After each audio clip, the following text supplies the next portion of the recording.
राधे राधे दोस्तों। आज सुबह 4:09 में मैं जगा और फ्रेश होके उसके बाद मैंने पढ़ाई स्टार्ट किया। पढ़ाई में अभी क्लास 6 एनसीईआरटी ख़त्म कर रहा हूँ और वो भी अपनी नॉलेज बिल्डअप के लिए।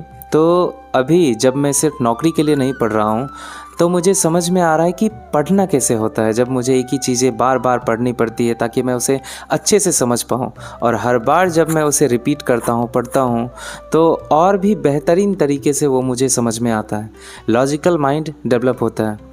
इसलिए मैं पढ़ाई कर रहा हूँ अपने नॉलेज को बिल्डअप करने के लिए, क्योंकि अपने लॉजिकल माइंड को अगर फीड करना है तो आपको नॉलेजेबल बनना पड़ेगा। आपका नॉलेज जितना ज़्यादा बढ़ते जाएगा, आपका लॉजिकल माइंड उसे मल्टीप्लाई करके उतनी इमेजिनेशंस में कन्वर्ट करते जाएगा। आपकी स्पीचेस अच्छी होंगी, आपके थॉट प्रोसेस बेहतर होंगे। इसलिए पढ़ाई बहुत ही ज़्यादा ज़रूरी है। पढ़ाई करने के बाद, कंप्लीट करने के बाद मैं एक्सरसाइज करने लगा। एक्सरसाइज में मैं सबसे पहले स्ट्रेचिंग करता हूँ, उसके बाद कुछ योगा, और उसमें मन शांत करने के लिए, मन को और मजबूत करने के लिए कपालभाति, अनुलोम विलोम और भ्रमरी, ये सबसे अहम है। ये मैं तो करता ही करता हूँ। इससे मन बहुत शांत होता है। और जब आप श्वास को ध्यान में रख के योगा करते हैं या कोई भी एक्सरसाइज करते हैं तो वो 10 टाइम्स बेटर हो जाता है। इवन जब आप जिम में ही कोई एक्सरसाइज कर रहे हो, अगर आप श्वास पे फोकस करके करो तो आपका एक्सरसाइज और भी बेहतरीन होगा।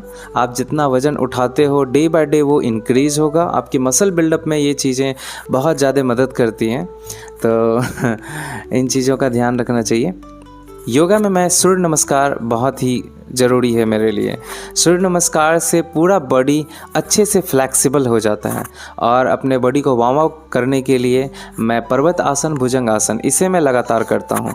उसके बाद मैं बाकी सारे एक्सरसाइज करता हूँ। तो मैंने आज फिर डंबल मारे और मेंढक चाल में थोड़ी सी उठक बैठक की, और उसके बाद जो है फिर से दोनों हाथ से डंबल मारे, और फिर गदा से मैंने एक्सरसाइज किया।